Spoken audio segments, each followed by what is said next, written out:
అందరికీ నమస్కారం. నేను మీ కృష్ణ చైతన్య. సో విఠలవాడి అనే ఒక డిఫరెంట్ కాన్సెప్ట్తో త్వరలో మన ముందుకు రాబోతున్నారు. సో అది ఒక రియల్ స్టోరీ అని విన్నాను. మరి విఠలవాడి మనం ట్రైలర్ చూస్తే ఇంట్రెస్టింగ్గా కనిపిస్తుంది అండ్ అలాగే బోల్డ్గా కూడా కనిపిస్తుంది. సో ఇందులో ఏం జరిగింది, అసలు విఠలవాడి స్టోరీ ఎక్కడి నుంచి పుట్టుకొచ్చింది, ఇలా నాకున్న డౌట్స్ని మరి ఈరోజు మనతో పాటు ఉన్నారు. అందులో యాక్ట్ చేసిన హీరో రోహిత్ గారు. మరి తను అడిగి తెలుసుకుందాం. Here we go. Hello, good morning. Hi. So ఎలా ఉన్నారు? I'm good. How are you? So super fantastic. So Vithalavadi first దీనికి ప్రాణం ఎక్కడ పోసారు, ఎలా జరిగింది? యాక్చువల్లీ ఇది ఒక రియల్ కాన్సెప్ట్ అండి. విఠలవాడి అనేది నారాయణగూడ ఇంకా హిమాయత్ నగర్ మధ్యలో ఒక ఏరియా అది. సో అది ముందు పాత రోజుల్లో they use to call it as a Prem Nagar. Okay. అంటే చాలా లవ్ స్టోరీస్ జరుగుతుండే అక్కడ. సో అందులో నుంచి ఒక రియల్ లైఫ్ ఇన్సిడెంట్, అంటే మా ప్రొడ్యూసర్ గారి ఇంటర్ కాలేజ్ టైంలో ఒక రియల్ ఇన్సిడెంట్ అయింది. దాని ద్వారా స్టోరీ పిక్ చేసుకొని ఈ విఠలవాడి అనే మూవీ తీయబడింది. ఓకే. ఇది ప్రొడ్యూసర్ గారి స్టోరీనా లేకపోతే ఆయన చూసిన స్టోరీ? ఆయన చూసిన స్టోరీ, అంటే ఆయన సర్కిల్లో అయిన స్టోరీ ఇది యాక్చువల్లీ. ఓకే. సో ఆయన అది కూడా మా డైరెక్టర్ నాగేంద్ర గారికి శ్మశానంలో చెప్పిండు ఆ కాన్సెప్ట్ అసలు అయింది అనేది. శ్మశానం ఎందుకు వచ్చింది మధ్యలో? అంటే అప్పుడు ఒక ఇన్సిడెంట్ అయ్యిండే, అంటే ఒక క్లోజ్ రిలేటివ్ వాళ్ళు ఎవరో చనిపోతే అయితే డైరెక్టర్ గారు కూడా అటెండ్ అయినారు ఆ ఫ్యూనరల్. అయితే మా ప్రొడ్యూసర్ గారికి అప్పుడు ఈ థాట్ అండ్ కాన్సెప్ట్ వచ్చింది, ఇట్లా అరే ఈ ఇన్సిడెంట్ అయింది బై అప్పుడు నా కాలేజ్ టైంలో, ఏమంటావు ఎట్లుంటుంది చేస్తే అనేది అని అప్పుడు ఆయన నాగేందర్ గారికి చెప్తే, సార్ చాలా బాగుంది, వర్కౌట్ అవుతుంది, we should go for it అని అప్పుడు అనుకున్నది. శ్మశానం కలిపింది ఇద్దరు. ఓకే. అలా ఈ స్టోరీకి ప్రాణం పోయడం జరిగింది. యా. కానీ ఇందులో మనకి ట్రైలర్లో అంటే ఆ లవ్ స్టోరీ మనకి ఇంట్రెస్టింగ్గా కనిపిస్తుంది అండ్ బోల్డ్గా కూడా కనిపిస్తుంది. సో ఏంటి ఆ ఎలిమెంట్ పెట్టడానికి రీజన్ ఏంటి? ఆ ఎలిమెంట్ పర్టికులర్లీ పెట్టాలని రీజన్ ఏం లేదు, బట్ ఆ టైంలో మరీ ఇంత పబ్లిక్లీ ఓపెన్లీ కిస్సింగ్ అనేది లేకుండే. But movie point of view కోసం అది అట్లా just for what do we call it, suspense, not even suspense, దాన్ని ఏమంటారు, కొంచెం ఎంతూజియాజం క్రియేట్ చేద్దామని బస్ క్రౌడ్ని. ఓకే. అండ్ ఆ లాస్ట్ షాట్ అండి మెయిన్, ఆ ట్రైలర్లో లాస్ట్ షాట్ ఒకటి ఉంటుంది, అమ్మాయిని అలా ఎత్తుకొని వచ్చేది ఏంటి అది? మీరు అంటే ఇలాంటి ఏదైనా ఒక కొత్త ఎలిమెంట్, ఇప్పుడు కొన్ని లవ్ స్టోరీస్ మనకి ప్యూర్లీ వర్కౌట్ అవుతాయి కదా, అలా పెట్టిందా లేకపోతే అది ఎలా? యాక్చువల్లీ అదొక సాంగ్ పర్టికులర్లీ మేము గోవాలో షూట్ చేసినాం. సో దానికి ఒక short we just took it అనమాట, that is not in the movie. అంటే ఉన్నా కూడా that is only for fraction of 2 to 3 seconds. మొత్తం పర్టిక్యులర్లీ ఒక 10 to 15 seconds నేను ఆమెను ఎత్తుకొని రావడం అది లేదు మొత్తం. అది అంటే ఏదో గోవా పోయినాం కదా, ఒక చిన్న షార్ట్ తీసేసుకుందాం కదా అని. అదే అంటున్నాను, ఇది డైరెక్టర్ గారి ఇంటెన్షనా లేకపోతే మీరు మధ్యలో ఏదన్నా? లేదు, పెడదాం ఇలాంటి ఎలిమెంట్ పెడితే బాగుంటుందండి అన్నారు. ఇది మొత్తం the credit goes to choreographer అండి. ఆయనకు ఆ పర్టిక్యులర్ షార్ట్ కావాల్సిండే, ఎందుకంటే అది బేసికలీ సన్సెట్ సీన్ ఉండే. సో సీల్ అవుట్ షార్ట్ కూడా రాలేదు దానికి, అయితే ఇట్లనే నార్మల్ టేక్ తీసుకున్నాం దానికి. ఓకే. అంటే ఇది ఇలా కొన్ని ఉంటాయి, ఇలాంటి సీన్స్ ఉంటాయి అని చెప్పి స్టోరీ చెప్పేటప్పుడు మీకు నాగేంద్ర గారు చెప్పారా లేకపోతే ఆ తర్వాత? Obviously I was aware of it అండి. నాకు ఇట్లా ఇన్స్టెంట్ అని ఏం చెప్పలేదు, ఇట్లా నువ్వు ఇది ఇప్పుడు సడన్లీ ఇది చేయాలి. I was prepared for everything starting నుంచి అన్నిటికీ. First day prepare, and not even me, హీరోయిన్కి కూడా యాక్ట్రెస్కి కూడా సేమ్ అదే చెప్పి they made her okay for it. కానీ యాక్ట్రెస్ చాలా కష్టం కదా, అంటే వాళ్ళకంటే కొన్ని లిమిటేషన్స్తో చెప్పడమో లేకపోతే లిప్ లాక్స్ చేయమనో లేకపోతే ఇలాంటి మరి ప్యూర్లీ ఇలా చేయమని చెప్పేసి కొన్ని రిస్ట్రిక్షన్స్ ఉంటాయి కదా. సో అలా మీరు వెతికారా హీరోయిన్స్ని, ఎవరు యాప్ట్ అవుతారు, వీళ్ళు అవుతారు? యాక్చువల్లీ హీరోయిన్ సెలెక్షన్ అనేది నాకు అంటే that is not my cup of tea. Director గారు, కెమెరామ్యాన్ గారు, ఇంకా ప్రొడ్యూసర్ గారు, వాళ్ళు ముగ్గురు పర్టికులర్లీ వారు ముంబై వెళ్ళి వాళ్ళు సెలెక్ట్ చేసుకొని వచ్చారు హీరోయిన్ని. నాకు ముందు పరిచయం లేదు హీరోయిన్ ఎప్పుడు కూడా. సెట్లో చూడండి, first day on the shoot ఒక రోజు, అదే ఫస్ట్ డే రోజే కలిసాము ఆమె సెట్లో, అంతే. ఇంకా ముందు పరిచయం ఎప్పుడు లేదు. ఫస్ట్ అసలు ఏం మాట్లాడుకుంటే సెట్లలో చూడగానే హాయ్. దాని తర్వాత అంటే స్టార్టింగే మాకు అట్లాంటి బోల్డ్ సీన్స్ ఏం లేకుండే.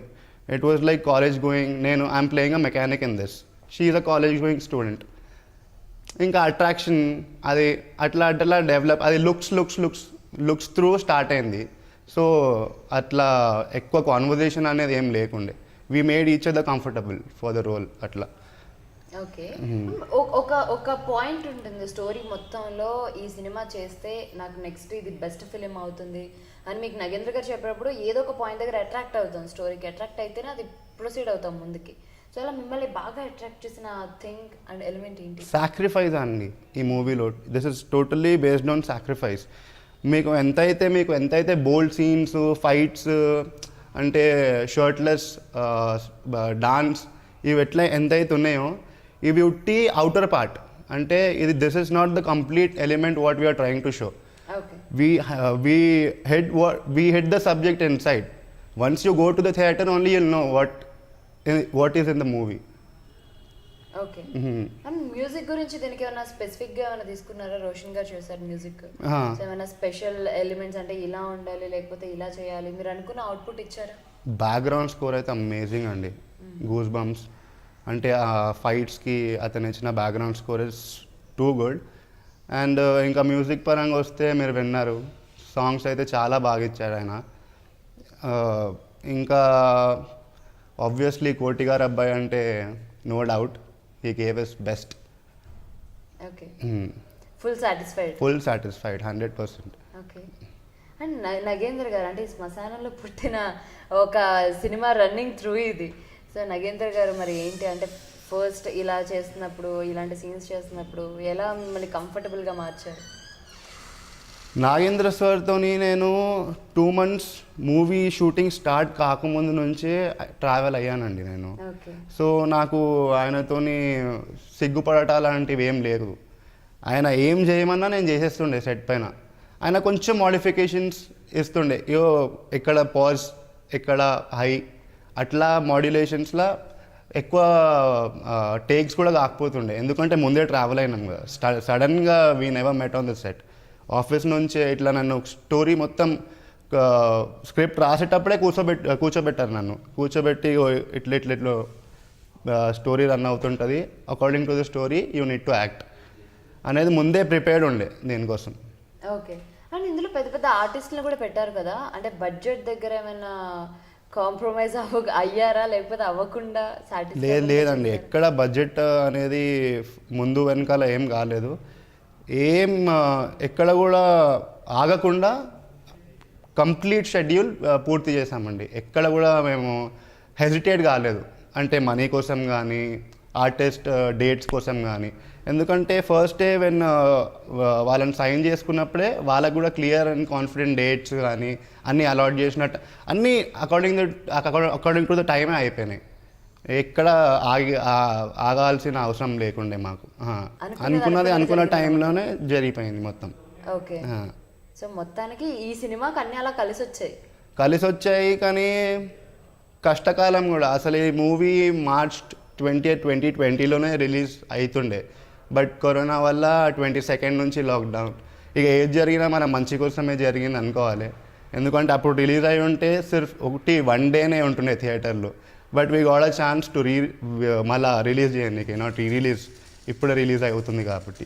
మరి ఇంత గ్యాప్లో మరి ఓటీటీకి ఇద్దామా లేకపోతే ఏదైనా? ఓటీటీ అనేది ఎప్పుడు థాటే లేకుండే. స్టార్టింగ్ నుంచే మూవీ థియేటర్స్లోకి వెళ్ళాలనే ఉండే మాకు.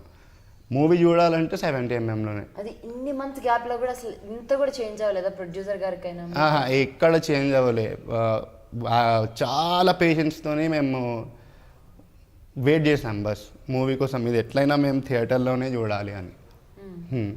ఎవరైనా సజెషన్స్ చెప్పారా ఓటీటీలో రిలీజ్ చేయొచ్చు కదా? ఆబ్వియస్లీ చెప్తారు కదండి, చాలామంది అన్ని రకాలుగా ఇది ట్రై చేయండి, అక్కడ ట్రై చేయండి, మీ టైం ఎందుకు వేస్ట్ చేసుకుంటున్నారు. నాకు ఎక్కువ చెప్పింది ఏంటంటే, అరే నువ్వు కూడా ట్రై చేయి కదరా ఓటీటీ రిలీజ్ చేయడానికి, నీ పని చూస్తే నీకు ఇంకా ఈజీ అవుతుంది కదా. ఇప్పుడు ముందు నీకు రెస్పాన్స్ ఏందో అర్థమవుతుంది. How they are taking you, are they accepting you or not అనేది నీకు అర్థమైపోతుంది కదా అని నాకు కూడా సజెషన్స్ ఇచ్చారు. కానీ I was never okay with it. నేను ఎప్పుడు కూడా చెప్పినా అరే చూస్తే మూవీ 70mmలోనే చూడాలి, అంతే అంత బాగుంది మూవీ, జనాల మధ్యలోనే చూడాలి. బట్ ఇప్పుడు నాకు తెలిసి అంత సిచ్యువేషన్ అయితే లేదు జనాలు గోల. ఎందుకంటే అందరు వ్యాక్సిన్ తీసుకోవాలి కదా first main thing. Yeah. Okay, మరి ఎప్పుడు ఇది రిలీజ్ ప్లాన్ చేస్తున్నారు? Feb 5th అండి. కన్ఫర్మ్. ఓకే, హా. సో Feb 5th విఠల్వాడి థియేటర్స్లోకి రాబోతుంది. Yeah yeah. ఓకే, దీనిలో మీరు అనుకోకుండా ఈ సీన్ చాలా కొన్నిసార్లు మనకు తెలియకుండానే ఈ సీన్ చాలా బాగా వచ్చింది, ఇందులో నేను బాగా యాక్ట్ చేశానో లేకపోతే సమ్ షార్ట్స్ అవ్వచ్చు, కొన్ని మెమరబుల్ థింగ్స్ ఉంటాయి. సో మీరు అనుకోకుండా అరే ఇది భలే వచ్చింది అని అనిపించే షార్ట్స్ కానీ సీన్స్ కానీ ఉన్నాయి? ప్యూర్లీ బేసికల్లీ అండి నాకు ఇట్లా బెస్ట్ అనిపించిన సీన్స్ అంటే ఫైట్ సీన్స్ అండి. ఒక ఫైట్ సీక్వెన్స్ మేము ఇక్కడ అది కూడా శ్మశానంలోనే చేసినాము ఒక ఫైట్ సీక్వెన్స్. మీకు శ్మశానం కలిసి వచ్చిందండి? ఎవరైనా శ్మశానం అంటే భయపడతారు, మీకు కలిసి వచ్చింది? ఏమో అది మా డైరెక్టర్ ఇంకా ప్రొడ్యూసర్ గారి థాట్, ఒకసారి ట్రై చేస్తే ఎట్లుంటుంది అని. దాంట్లో అది అనుకోకుండా ద బెస్ట్ ఫైట్ సీక్వెన్స్ అయింది మొత్తం మూవీలో. మూవీలో 3 to 4 ఫైట్ సీక్వెన్సెస్ ఉన్నాయి, బట్ దాని అవుట్పుట్ ఇస్ ద బెస్ట్ అన్నిట్లో compare to each and every thing. మరి ఇంకా విఠలవాడిలో మీకు బాగా ఇష్టమైన ఎలిమెంట్స్ అంటే ఇవే హైలైట్ అవుతాయి ఖచ్చితంగా, కొత్తగా ఉంటుంది, సో కంపారిటివ్లీ వేరే సినిమాల కన్నా కూడా ఇది చాలా కొత్తగా ఉంటుంది అని అనిపించే ఎలిమెంట్స్ ఏంటి? పర్టికులర్లీ ఎలిమెంట్స్ అనేది ఏం లేదండి, బికాస్ బేసికలీ ఈ టైంకి ఉన్న వాల్యూస్ అంటే మూవీలో సాక్రిఫైస్ అనేది ఎంత క్లియర్లీ చూపించామంటే ఇప్పుడు అంత వాల్యూస్ ఎవరికి లేవు. అంటే ఇప్పుడు పేరెంట్స్ ఓల్డ్ అవ్వగానే వాళ్ళని తీసుకొని వెళ్ళి ఓల్డ్ ఏజ్ హోమ్లో జాయిన్ చేస్తున్నారు. ఇప్పుడు బేసికలీ ఈ కథ ఆ కాలం అంటే ఒక 30 years 25 years ముందుది కాబట్టి మీకు చాలా క్లియర్గా సెంటిమెంట్స్ అంటే ఆ టైంలో ఎలా ఉంటుండేనో అలా మేము క్లియర్లీ చూపించామండి. ఓకే, ఆ టైంలో ఎలా ఉంటుండేనో అనేది. అది హైలైట్, ద బెస్ట్ పార్ట్ దానికి. ఓకే, అండ్ లాస్ట్లో డైలాగ్ కూడా కొంచెం బోల్డ్గా ఉంది, సో అలాంటివి ఇంకా సినిమాలో బోల్డ్ డైలాగ్? బోల్డ్ అది డైలాగ్ మూవీలో లేదండి, అది యాక్చువల్లీ ట్రైలర్ కట్ కోసం ఆ డైలాగ్ అనేది నాతో అనిపించారు. అది మీరు క్లియర్గా చూస్తే అది నెత్తి అంట నేను. What I sound is different, what my అది లిప్సింగ్ ఏదైతే ఉందో దాన్ని వాళ్ళు వేరే వర్డ్తో మ్యాచ్ చేశారండి అంతే. అంటే ఎందుకు అదంతా కొంచెం పబ్లిక్లోకి వెళ్ళడం కోసం? ఆబ్వియస్లీ కదా, రీచ్ కోసం అంతే. ఓకే, సో కానీ అంటే ఈ డైలాగ్స్ ఉండడం వల్ల ట్రైలర్ చూడగానే కాల్ చేసి అరే ఇది నువ్వేనా చెప్పింది, లేకపోతే అరే ఇది నువ్వేనా చేసింది అని ఆబ్వియస్లీ అడుగుతారు కదండి. అరే మరి అంత మంచిగా ఉందిరా స్టార్టింగ్ నుంచి ఎండ్ వరకు, లాస్ట్ లేదు అట్లానే వేసినావు అని అడిగారు. అరే మీరు క్లియర్గా చూస్తే మీకు అర్థమవుతుంది, నేను అనేది ఒకటి అక్కడ వాళ్ళు సౌండ్ వేసింది ఒకటి అని చెప్పిన నేను. అప్పుడు వాళ్ళు కూడా క్లియర్గా చూస్తే అప్పుడు అది నెత్తి అని అంట నేను, not that particular word what they show అది. ఓకే, అండ్ డబ్బింగ్ మీరు చెప్పారా ఈ సినిమా? నేనే డబ్బింగ్ చెప్పానండి. అయితే డైలాగ్ కూడా మీరే చెప్పుంటారు లాస్ట్లో. ఓకే, అండ్ మీరు అసలు ఇండస్ట్రీకి ఎప్పుడు వచ్చారు, ఎలా వచ్చారు, అండ్ ఈ సినిమా చేయడానికి రీజన్ ఏంటి, హీరో అవ్వాలనే మీ కళ అసలు ఎప్పుడు మొదలైంది? నాకు చిన్నప్పటి నుంచే ప్యాషన్ ఉండే అండి మూవీ ఇండస్ట్రీ అనేది. బికాజ్ నేను చిన్నప్పటి నుంచే చిరంజీవి గారి, రితిక్ రోషన్ చాలా పెద్ద ఫ్యాన్. చిరంజీవి గారి పోస్టర్స్ ఇంకా రితిక్ రోషన్ పోస్టర్స్ నా వాల్ పైన ఉంటుండే చిన్నప్పటి నుంచి. చిరంజీవి గారిది దాంట్లో నుంచి నాకు డాన్స్, రితిక్ రోషన్ నుంచి నాకు ఫిజిక్. బికాజ్ రితిక్ రోషన్కి ఉన్నట్టు ఫిజిక్ ఎవరికి లేదు ఇండస్ట్రీలో. బాగా వాడినట్టున్నారు మీరు కూడా. చేశాను కదండి చాలా. ఇక నెక్స్ట్ ఫిలిం తో అవసరం లేదు, మీరు మొత్తం ఇందులో వాడేశారు. లేదండి, ఎంత కష్టపడ్డాను దానికోసం నాకు తెలుసు. ఫుడ్ ఎంత కంట్రోల్ చేయాల్సి ఉంటుంది మీకు తెలుసు కదా, డైట్ అంటే. చాలా కష్టపడ్డాను నేను దానికోసం. 2 years నాకు టైం పట్టింది న్యాచురల్లీ చేయనీకి. బికాజ్ ఆ డిజైరబుల్ షేప్ రావాలంటే you should completely stop eating carbs అంటే రైస్ ఫర్ 2 years. సో నేను రైస్ బిర్యానీ తిని 2 years అయింది ఆ టైంలో. ఇంకా షూటింగ్ ఇప్పుడు కూడా కంట్రోల్, ఇప్పుడు కూడా తినను, బట్ పర్టికులర్లీ ఆ బాడీ సీక్వెన్స్ అయిన తర్వాత, ఆ బాడీ సీక్వెన్స్ షూట్ అయిన తర్వాత బిర్యానీ తిన్నా. మొత్తానికి అలా కష్టపడ్డారు? చాలా కష్టపడ్డానండి. 2 years డైట్ అని అదని ఇదని. ఓకే, సో ఇంకేమైనా కేర్ తీసుకున్నారా? షూట్ చేసిందే సమ్మర్ హీట్కి ఇప్పుడే మీకు అర్థమవుతుంది ఆ హీట్ నాకు. సమ్మర్ మొత్తం సమ్మర్ షూట్ మేము Feb 7th షూట్ చేసినామంటే మే 30th వరకు షూట్ చేస్తామండి. మొత్తం సమ్మర్, టోటల్ సమ్మర్. మరి ఈ సినిమాలో మీరు ఇట్లా యాక్ట్ చేస్తున్నాను లేకపోతే ఇట్లా హీరోగా ఎంటర్ అవుతున్నానప్పుడు మీ ఇంట్లో వాళ్ళ ఎక్స్ప్రెషన్ ఏంటి? ముందే చెప్పారా నేను ఇలా ఇండస్ట్రీకి వెళ్తాను ఖచ్చితంగా నేను ట్రై చేస్తాను అని చెప్పారా? లేదండి, నేను ఫస్ట్ ఆడిషన్స్ అయ్యే టైంలో నేను ఎవ్వరికి కూడా తెలియనియలేదు నేను ఇట్లా ఆడిషన్స్కి వెళ్తున్నాను అని. ఎప్పుడైతే నా ముహూర్తం షాట్ పూర్తయిందో ఆ టైం, అంటే ముహూర్తం షాట్ అంటే ఇంకా ఫిక్స్ అయిపోయినట్టు, ఐ సైన్ ద మూవీ అని. ఆ టైంకి నేను మా మదర్కి ఫోన్ చేసి చెప్పాను ఇట్లా I got selected into so and so movie అన్నప్పుడు. అండ్ ఇప్పుడు ఆమె షీ వాజ్ ఎక్స్ప్రెషన్లెస్, అంటే ఆమె సైలెన్స్ నాకు అర్థమైపోయింది. I was not with her, but ఆమె ఎంత ఏడ్చిందో ఆ రోజు నాకు తెలుసు. I got selected for this role అనేది. హ్యాపీగా నాకు ఆమె సైలెన్స్ త్రూ అర్థమైంది ఆమె హ్యాపీనెస్. అండ్ మీ పేరెంట్స్ కూడా ఫస్ట్ నుంచి పేరెంట్స్ అంటే మా ఫాదర్ లేరండి, ఆయన 2017 జూన్లో హీ ఎక్స్పైర్డ్. ఓకే. సో మీ మదర్ మీకు ఫుల్ సపోర్ట్ అనమాట ఇండస్ట్రీలో? Full support. ఆమెకు తెలియదు నేను ఇట్లా ఇండస్ట్రీలో ట్రై చేస్తున్నానని. ఆమెకి నేను వన్ టైం షాక్ ఇచ్చాను, కానీ ఆ షాక్లో నేను ఫేస్ టు ఫేస్ ఉంటే అది ఇంకా బాగుంటుండే అని నా ఫీలింగ్. బట్ ఆమె సైలెన్స్ నాకు అర్థమైంది ఎస్. కానీ భయపడతారు కదా ఇండస్ట్రీ అంటే. ఇప్పుడు మళ్ళీ చాలా మంది ఉన్నారు, కాంపిటీషన్స్ ఉంటాయి. ఇప్పుడు వెళ్ళిన తర్వాత ఎంత టైం పడుతుందో తెలియదు. ఫస్ట్ సినిమాతోనే క్లిక్ అయిపోయి మంచి పేరు వచ్చేయచ్చు, లేకపోతే కొంచెం టైం పట్టొచ్చు. ఇన్ని కన్ఫ్యూజన్స్ మీ మధ్య మళ్ళీ రిలేటివ్స్ అనో లేకపోతే ఎందుకు ఇప్పుడు అనో జాబ్ అనో ఇన్ని కన్ఫ్యూజన్స్ మధ్య ఎప్పుడు మీ మదర్ చెప్పలేదా ఎందుకు ఫిక్స్ అయిపోయావా ఇండస్ట్రీ అని, లేకపోతే నీకు బయటకు వచ్చే ఛాన్స్ ఉందా అని? మీ మదర్ మిమ్మల్ని ఏం క్వశ్చన్ చేయలేదా? మా మదర్ నాకు ఎప్పుడు ఇలా ఇది చెయ్యు అది చెయ్యు అని నన్ను ఎప్పుడు ప్రెషరైజ్ చేయలేదండి.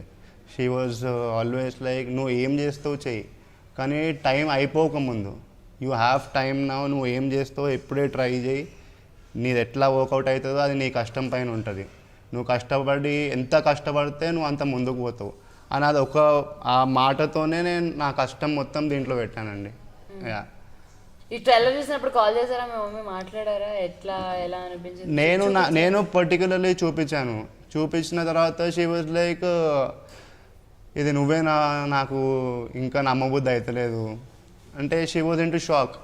అంటే సడన్గా ఒకటేసారి హీరో అనేది that is the big thing for a middle class family కదా. యా. అందులో షార్ట్స్ చేసినప్పుడు తను అసలు ఎక్స్పెక్ట్ చేసి ఉంటారు, ఇందులో బోల్డ్ సీన్స్ ఉండొచ్చు, అంతా ఎక్స్పెక్ట్ చేసి ఇప్పుడు మీ అమ్మమ్మ చూస్తే ఎట్లా అని షీ టోల్డ్ మీ. బట్ తర్వాత సైలెంట్ అయిపోయింది. It was okay. ఇప్పుడు అందరూ చూసేసి మీ అబ్బాయి ఇలా చేశాడా అలా చేశాడా ఏంటి? అలాగేం లేదండి, బికాస్ మూవీ అంటే తెలిసిందే కదా అందరికీ. It is normal these days, it is normal. But మేము ఏదైతే మూవీలో చూపించినామో that is not normal these days, that is totally different. Okay. And Feb 5th మరి మీ మదర్ని తీసుకొని వెళ్తారా? Definitely, obviously. అప్పుడు ఇంకెన్ని షాక్ అవుతాయి, ఇంకెన్ని ఎక్స్ప్రెషన్స్ వస్తాయా? బట్ అది అంత లేదండి. మీరు ఎంతైతే ట్రైలర్లో అది ఉట్టి ట్రైలర్ కట్ కోసం మేము చూపించినాం, అంత మూవీలో లేదు, అంత బోల్డ్ లేదు ఎక్కడ కూడా. సో నార్మల్గానే వెళ్ళిపోతూ ఉంటుంది. నార్మల్గా కామెడీ. మళ్ళీ చమక్ చంద్ర గారు, శాంతి స్వరూప్ గారు వాళ్ళ ఎపిసోడ్ ఇంకా ఫన్నీగా ఉంటుందండి. అసలు నేను షూటింగ్ చేసినప్పుడు చమ్మక్ చంద్ర ఇంకా శాంతి స్వరూప్ కాంబినేషన్లో నేను అసలు చేయలేకపోయాను. వాళ్ళ ఎక్స్ప్రెషన్స్కి I couldn't control laughing. Carry చేయలేం కాదు, అంటే చమ్మక్ చంద్ర గారు ఇచ్చే ఎక్స్ప్రెషన్స్ ఒకటేసారి కంట్రోల్ అవ్వదు మనకు. ఆయన ఇచ్చే ఎక్స్ప్రెషన్కి మన లాఫ్ కంట్రోల్ అవ్వదు. లాఫ్ అవుట్ లౌడ్లీ ఎక్కడున్నా ఏమున్నా అలాంటి ఎక్స్ప్రెషన్స్ ఇస్తారు ఆయన. And he inspired me a lot. And ఈ కామెడీ సీన్స్కి వచ్చేసరికి పర్టికులర్గా, ఎందుకంటే కామెడీ అనేది ఒక సినిమాకి చాలా ఇంపార్టెంట్ ఎలిమెంట్. కామెడీ సీన్స్ అన్ని క్లిక్ అవ్వాలి అని అందరు నవ్వుకోవాలి అనేది. సో దీనికి చాలా డిస్కషన్స్ అవుతాయి. సో ఈ వీళ్ళని పెడదామా, ఈ సీన్స్కి వీళ్ళని పెడదామా, ఎవరిని పెడితే బాగుంటుంది? ఫస్ట్ నుంచే there was no other choice then these both. Chammak Chandra ఇంకా Shanti Swaroop were our first choice. ఎందుకంటే అది వాళ్ళు తప్ప ఇంకా I don't believe anybody could do it. వాళ్ళు దానికి లైఫ్ ఇచ్చారనమాట. ఆ పర్టిక్యులర్ సీక్వెన్స్కి వాళ్ళే ప్రాణం పోస్తారు ఆ సీక్వెన్స్కి. చాలా బాగా టూ గుడ్ సీక్వెన్స్ అదైతే. ఓకే. అండ్ ట్రైలర్లో మనకు అమిత్ గారు కూడా ఒక షార్ట్లో కనిపిస్తారు. సో వెనక ఒక సీరియస్ లుక్తో కనిపిస్తారు. సో అమిత్ గారిని మీరు ఎప్పుడు అంటే మీరు బిగ్ బాస్ తర్వాత, నాకు తెలిసి బిగ్ బాస్ తర్వాతే ఇది స్టార్ట్ అయింది కదా. సో అంటే ఆయనది అయిపోయిన తర్వాత అమిత్ గారు, సో అప్పుడు మీరు తనని పెడితే బాగుంటుంది అనుకుంటున్నారా, లేకపోతే తన రోల్ ఎలా ఉంటుంది, విలనా ఏంటి క్యారెక్టర్? విలన్ క్యారెక్టరే పర్టికులర్లీ మూవీలో అమిత్ అన్న మీకు చెప్పాలంటే he's my brother cousin, he's my family relative అనమాట. మొత్తాన్ని అది ఆ ఫేజ్లో ఎక్కడ అంటే అంటే పూర్తిగా కాదు, కొన్ని అలా అలా కనిపిస్తాయి అనమాట. ఫీచర్స్ కూడా సింక్లో కాదు, just the way you carry అనేది మాత్రమే. చిన్నప్పటి నుంచి ఆయన కూడా వన్ ఆఫ్ ద ఇన్స్పిరేషన్స్ అండి. ఆయన చేసే నెగటివ్ క్యారెక్టర్స్లో కూడా డిఫరెన్షియేషన్స్ ఇచ్చాడంటే అతను is something. I can't call him my brother, I will call him my inspiration, because he is the one who inspired us. ఆయన స్కల్ప్ చేసుకున్న ఆయన బాడీ విధం కానీ చిన్నప్పటి నుంచి చూస్తున్నాను కదా, how you use to maintain us diet, time to time జిమ్కి వెళ్ళడం, ఇదంతా నన్ను మోటివేట్ చేసింది. ఆయనది కూడా ఒక 30 to 40% కాంట్రిబ్యూషన్ ఉంది నా యాక్టర్ కావాలని నా అంబిషన్లో. ఓకే. అండ్ మీరు ఇలా ఇండస్ట్రీకి వస్తున్నారన్నప్పుడు తను ఏమైనా హెల్ప్ చేశారా? అండ్ మీకు ఎలాంటి సపోర్ట్ ఇచ్చారు? ఆయన నాకు చాలా సపోర్ట్ చేశారండి. ఎట్లా అంటే ఎలా ఉండాలి అంటే how do you have to behave, మీరు particularly so and so persons ఉన్నప్పుడు the way you carry your attitude కానీ, how you sit, how you talk, and what kind of posture నువ్వు ఇవ్వాలి కూర్చున్నప్పుడు కానీ నిల్చున్నప్పుడు కానీ, ఇలాంటివన్నీ విధంగా నేను ఆయనను చాలా గమనించాను. ఆయన నాకు చాలా నేర్పించాడు చిన్నప్పటి నుంచి. ఆయన ఎక్కడికి వెళ్ళినా నన్ను తీసుకెళ్తుండే చిన్నప్పటి నుంచి. అంటే హెయిర్ కట్కి కానీ, అంటే we both use to go for a haircut. అట్లా నేను చిన్నప్పటి నుంచి చాలా ట్రావెల్ చేసిన అమితనతోనే. మామూలుగా అంటారు కదా, ఫస్ట్ సినిమా అంటే హీరోకి ఛాన్స్ ఇవ్వడమే ఎక్కువ, మరి రెమ్యునరేషన్ ఇవ్వాలా లేదా, ఇన్ని థింగ్స్ ఉంటాయి కదా. ఇది నిజంగా ఫ్రాంక్గా నిజమే చెప్పాలి, ఇది నిజంగా ఫ్రాంక్ అండి. రెమ్యునరేషన్ అనేది ఫస్ట్ మీకు ఇది ఒక opportunity. They are showing you on a big screen, silver screen. మీకు దీనికంటే you can't ask anything more for. మీకు ఇంత పెద్ద ఆపర్చునిటీ ఇస్తున్నారు కాబట్టి you should be silent, you should never talk about the money. Once the movie makes, then that is the goodwill they pay you, or else you can't expect anything, not a single penny until and unless the movie gets released. అడగలేదా మీరు ఇంత గ్యాప్లో కూడా? అంటే మీకు ఒక సినిమాలో లేదండి, అలా పర్టికులర్లీ నేను అడగలేదు. కానీ they use to take care of me like each and everything. నాకు ఎక్కడా కూడా తక్కువ చేయలేదండి, నా పర్సనల్ థింగ్స్లో కానీ, నా ఫుడ్ విషయంలో కానీ, నా జిమ్ విషయంలో కానీ, నా క్లోత్స్ విషయంలో కానీ ఎక్కడ కూడా నన్ను తక్కువ చూపించాలని అనిపించలేదు, చూపించలేదు కూడా వీళ్ళకి. They gave their best to me and I can't ask anything more. Okay. మనము లైఫ్లో ఒక టైం వచ్చాక నేను నీకు సమాధానం చెప్తాను త్వరలో, విల్ సీ అని కొంతమందిని చూసినప్పుడు మనం అనుకుంటాం కదా, ఇన్సైడ్ అయినా సరే, నువ్వు ఇదా లేకపోతే ఇచ్చేస్తున్నావా అని కొంతమంది మాట్లాడినప్పుడు ఖచ్చితంగా నాకు కూడా ఒక రోజు వస్తుంది, ఒక టైం వస్తుందని. సో అలా ఎప్పుడైనా అనుకున్నారా? అలా అని ఇప్పుడు ఉంటాయండి కొన్ని ఇన్సిడెంట్స్ లైఫ్లో, బట్ మనం రిటర్న్ ఆన్సర్ ఎప్పుడు ఎవరికి ఇవ్వద్దు. Because you should not say, you should show అని ఈజ్ వాట్ ఐ బిలీవ్. ఇప్పుడు మనం వాళ్ళు ఏమనుకుంటున్నారో అది సెకండరీ. వాళ్ళు ఏమనుకుంటున్నారు అని మనం ఉంటే మన ఫ్యూచర్లో ఎప్పుడు ముందుకు వెళ్ళలేము. సో వాళ్ళని ఎక్కువ పట్టించుకోవద్దు. When you are focused, when you know what you're doing, give your 100%. Rest leave it to the god. That is all your luck. మీరు ఎంత కష్టపడాలో పడారు, దాని తర్వాత ఇచ్చే result that depends upon the god and that depends upon the hard work I gave, and I don't know how they take it, I mean జనాలలో ఎలా వెళ్తుందో, how they accept it or not అనేది after the movie gets release only we can know కదా. Okay, yeah. But seriously super. And అల్టిమేట్గా Vithalavadi cinema గురించి ఏం చెప్తారు మా audience? So guys, Vithalavadi movie Feb 5th మీ నియర్ బై థియేటర్స్లో రిలీజ్ కాబోతుంది. ఇది చాలా క్యూట్ లవ్ స్టోరీ. దీంట్లో ఫైట్స్ ఉన్నాయి, మ్యూజిక్ ఉంది, యాక్షన్ ఉంది, రొమాన్స్ ఉంది, కామెడీ ఉంది, సాక్రిఫైస్ ఉంది, సెంటిమెంట్ ఉంది. ఇంకేం కావాలి మీకు? Please don't hesitate, please go watch in your nearby theatres. Thank you so much Krishna Chaitanya. Thank you. So చూసారు కదండి, మొత్తానికి మనం కొన్ని విషయాలు తెలుసుకున్నాం విఠలవాడి సినిమా గురించి. అండ్ తప్పకుండా Feb 5th థియేటర్స్కి వెళ్ళి సినిమాని వాచ్ చేయండి. Don't miss it. Yes, don't miss it.